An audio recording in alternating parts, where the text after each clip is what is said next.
I was 3 years old nang ikaw ay na-meet. Napahanga ako sa taglay mong bait. Ikaw ang guest ko sa tuwing birthday, pati sa room ko. Ikaw ang display, di ka na nawala sa alaala. Ikaw lang talaga at walang kagaya. Ikaw ang gusto ng mga friends ko, at di ko alam pati parents ko. Ano ba ang meron ka na wala sa iba, at napapangiti pag nakita ka na sa mga poster at maging sa TV.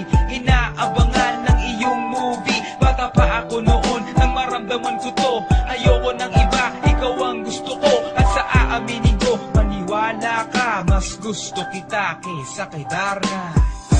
You were always gonna be my love. It's so hard. 다래가 또 마다 꿈이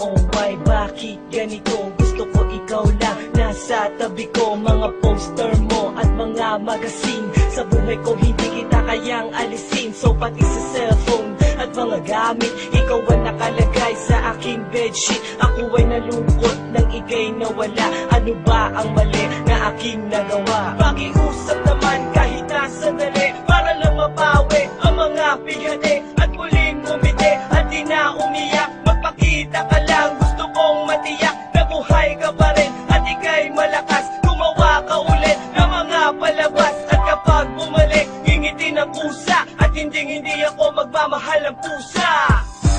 You were always gonna be my love. It's so hard. 다래가 또 마다 꿈이 이루어질 때도 I remember to love. You taught me how.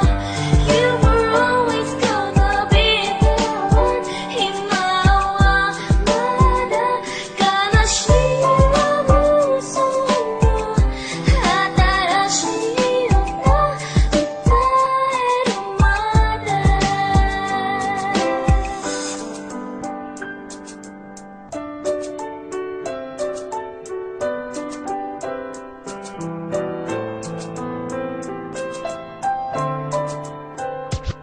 Lumipas ang mga taon, nananatili kang pangarap. Nais kong libutin ang mundo para ka lang mahanap, sapagkat hindi sapat makita ka lang sa larawan. Gusto ko ay makasama ka, handa ko nang iwanan ang lahat ng kayamanan, pati GF ko. Sabihin mo magkano ba ang TF mo, at aking ibibigay, tanggapin mo lang ako.